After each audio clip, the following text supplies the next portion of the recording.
दोस्तों सबसे पहले तो आप सभी को नमस्कार। मैं धर्मराज प्रसाद। अभी तो आपको न्यूज चैनल और बहुत सारा सोशल मीडिया के माध्यम से पता चल ही गया होगा कि अभी निर्वाचन आयोग देश के 12 राज्य, पश्चिम बंगाल सहित और भी केंद्र शासित राज्य इसमें शामिल रहेंगे। इन सब में SIR मतलब स्पेशल इंटेंसिव रिवीजन का शुरुआत कर रहा है और इसकी शुरुआत के साथ ही इसका अन्य राज्यों में जो खास करके जो विपक्षी पार्टियां हैं देश का मतलब इंडिया अलायंस है, उनके जो राज्य जो हैं उन राज्यों में विरोध शुरू हो गया है। और इसमें सबसे अग्रणी है पश्चिम बंगाल की ममता बनर्जी। उन्होंने तो यह बात कह दिया कि किसी भी हाल में इसे पश्चिम बंगाल में लागू नहीं होने देंगे। लेकिन यह बात सुप्रीम कोर्ट भी गया है और सुप्रीम कोर्ट में भी SIR के खिलाफ कोई ऐसी चीजें नहीं दिखी, इसलिए SIR का रास्ता तो साफ है। लेकिन ये एक संवैधानिक काम है, संवैधानिक संस्था के द्वारा काम होने के बावजूद भी पश्चिम बंगाल के तृणमूल कांग्रेस के जो सत्तारूढ़ जो दल भी है उसकी नेता, उनके नेता कल्याण बनर्जी जो हैं वो खुलेआम पश्चिम बंगाल के विपक्ष के जो नेता है शुवेंदु अधिकारी और सुकांत मजूमदार, इन दोनों को धमकी देते हुए कल्याण बनर्जी ने कहा कि आप हमारे क्षेत्र में आ तो जाओ और बिना सुरक्षा के आना, उसके बाद वापस जाते हो कि नहीं ये देख लेंगे। निश्चित तौर पर एक नजर में साफ साफ दिखता है कि सीधे एक जान से मारने की धमकी अगर बिना सुरक्षा के आ गए तब। अब सोचिए ये कोई धमकी कोई एक गली का गुंडा नहीं दे रहा है, ये बहुत बड़ा नेता दे रहा है। और इस धमकी के बाद भी देश के बड़े बड़े जो नेता हैं जो संविधान की बात करते हैं, लोकतंत्र की हत्या की बात करते हैं, उन सब लोग भी चुप्पी साधे हैं। और यही नहीं, सबसे बड़ी बात है, बात बात पर स्वतः संज्ञान लेने वाली सुप्रीम कोर्ट भी इस मैटर में कोई प्रतिक्रिया अभी तक नहीं आया है। और दोस्तों वैसे तो बता दूं कि सुप्रीम कोर्ट ऐसे कोई भी खास करके राज्यों में जहां भाजपा की सरकार नहीं है और राज्य और तो और जहां पर कोई भी एजेंसियां जो देश के अन्य संवैधानिक संस्था जो बहुत तगड़े तरीके से अच्छे तरीके से काम करती है ना, उनके खिलाफ अगर कुछ बातें हो तो सुप्रीम कोर्ट वैसे भी स्वतः संज्ञान वहां नहीं लेता। इसका भी एक रीजन है, कारण क्या है कि सुप्रीम कोर्ट एक अभी ऐसी संस्था हो गई है जो सुस्त तो शुरू से ही थी और जो अपने आप को राजा तो शुरू से ही मान के चल रही थी, लेकिन अब उसकी जो सुस्ती है, अब उनकी कामचोरी है ना, ये पूरी दुनिया के सामने आने लग गई है। दोस्तों बता दूं कि सुप्रीम कोर्ट अपने कामों का निर्वहन ठीक से नहीं करती। 73 साल तक की पेंडिंग मामले रहते हैं। हजारों ऐसे मामले मिलेंगे जो 50 साल से ज्यादा पुराने हैं। अब लोग उनके खिलाफ आवाज उठाने लग गए हैं। लेकिन सुप्रीम कोर्ट को आप एक ऐसे स्टूडेंट की तरह कह सकते हैं जो अपनी क्लास में अपना होमवर्क कभी करके नहीं लाता, लेकिन जबरदस्ती पलट पलट के सभी की कॉपियां को चेक करता है, सभी के नोट्सबुक को चेक करता है, तुमने होमवर्क क्यों नहीं किया, तुमने यहाँ गलती क्यों किया, यहाँ क्यों किया, लेकिन वो अपना होमवर्क का H भी नहीं लिखता। अब शुरू बार में तो उसकी थोड़ी चल जाती है धौस, और बस उसकी खासियत यही रहती है ना कि वहाँ के जो टीचर ना बोल देते हैं कि तुम ना थोड़ा देख लेना कि कैसे काम करते हैं, लेकिन ये नहीं बोली रहती तुमको होमवर्क तुमको करना ही नहीं है। अब सुप्रीम कोर्ट ये काम तो कई दिनों से कर रहा है। अब वो जो स्टूडेंट है उनके तरफ अब अन्य क्लासेस के टीचर बोलने लगे कि बेटा तुम तो अपना होमवर्क दिखाओ। अब वो बेचारा ना फंस गया स्टूडेंट। अब उसके लिए वो स्टूडेंट अब क्या करता है कि अन्य जो स्टूडेंट वर्क करते हैं ना, या तो उनके बारे में उल्टे सीधे बातें करेगा या तो उनके बारे में कुछ कमियां निकालेगा, नहीं तो कोशिश करेगा कि तुम ठीक से काम ना करो अपना वर्क, ताकि मेरी इमेज और इज्जत हुई बच जाए।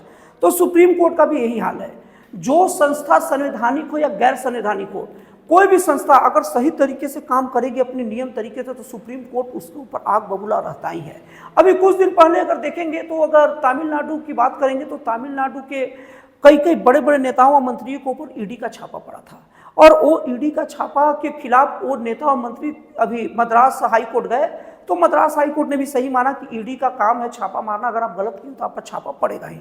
लेकिन जैसे ही वो नेता सुप्रीम कोर्ट आए तो सुप्रीम कोर्ट पहले ईडी के अधिकारियों को बहुत तरीके से डांटा, इतना ज्यादा डांटा कि ईडी के अधिकारी ही कोई गलत काम किया, करप्शन में लिप्त हैं, और उसके बाद में साफ साफ बोला कि तुम दम दूर रहा करो, बहुत सारी बातें उसमें कहा।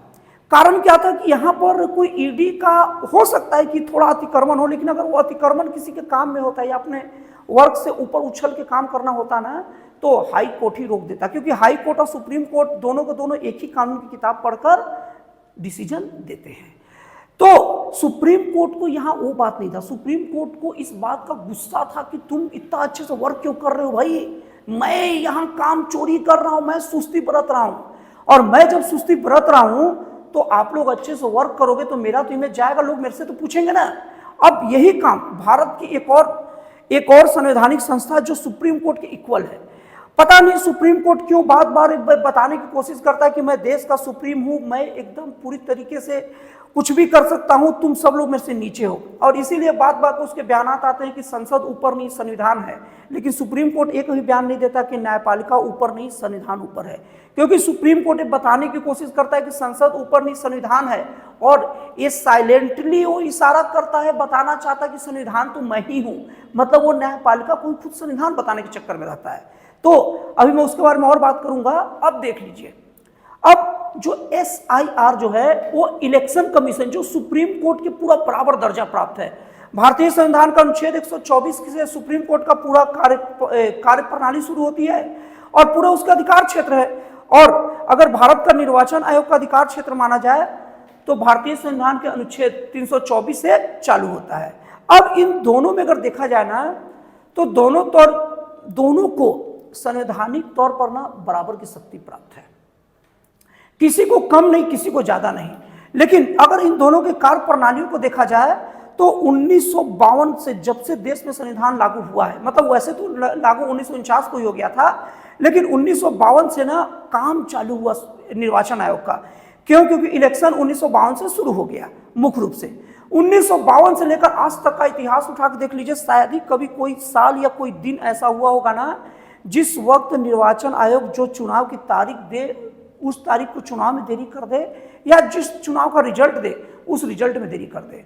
और ऐसा नहीं है कि निर्वाचन मतलब चुनाव 5 साल में एक बार होता है, हर दिन हर समय कहीं ना कहीं का चुनाव लगा रहता है और निर्वाचन आयोग उसमें एकदम व्यस्त रहता है और अपनी काम को अच्छे से करके देता है, एकदम खरा सोना है।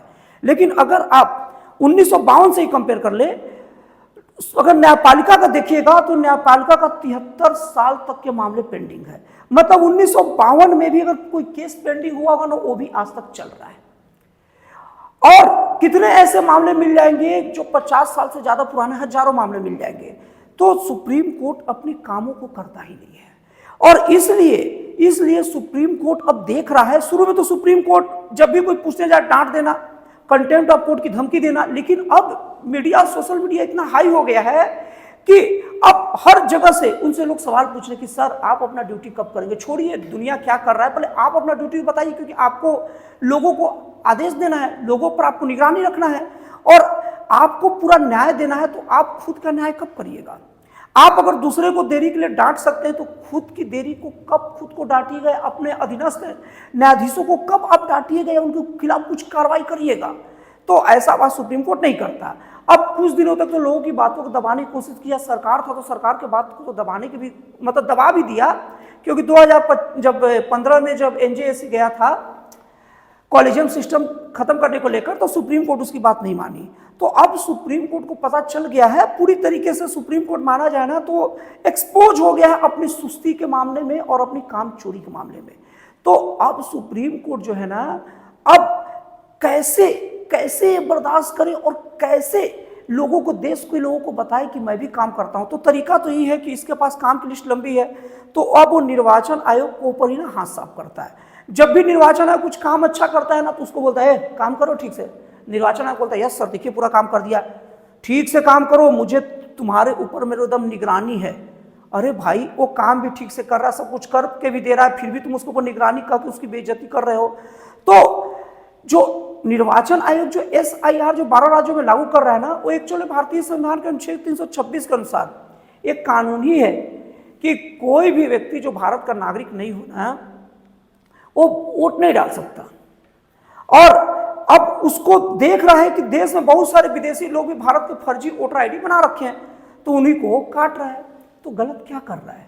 लेकिन सर्वोच्च न्यायालय यहाँ पर उसके विरोध में भी खड़ा रहेगा। विरोध में खड़ा रहने का मतलब उसको हर तरीके से उसके ऊपर दबाव डालेगा, और अगर उसके खिलाफ कुछ हो, जैसे अभी देखिए अभी धमकी पड़ रहा है पश्चिम बंगाल में, सुप्रीम कोर्ट कुछ नहीं कहेगा। तुम जितना धमकाना सब संस्थाओं को धमकाओ ताकि लोग उधर इंगेज रहे और वो संस्था किसी भी तरीके से उनके प्रति नेगेटिव आचरण जाए। लेकिन अगर जो काम अच्छे से करता है ना, उसका काम लोगों को दिखता है। आपके बताने से काम किसी का कम और ज्यादा नहीं होता। तो यही कारण है कि पूरे देश में SIR लागू हो रहा है और उसके कई जगह विरोध हो रहे हैं, उनके खिलाफ कई कई चीजें चल रही हैं, उनके कर्मचारियों पर हमले की आशंका बनी है, फिर भी कोर्ट कचहरी कुछ नहीं कर रहा, क्योंकि कोर्ट कचहरी को लग रहा है कि कम से इसी बहाने तो लोगों का ध्यान भटके। तो दोस्तों, आपको एनालिसिस कैसा लगा कमेंट करके जरूर बताइएगा। तो फिर मिलते हैं अगले वीडियो में एक नए, एक जन कल्याणकारी और एक राष्ट्रवाद से प्रेरित नए विचारों के साथ।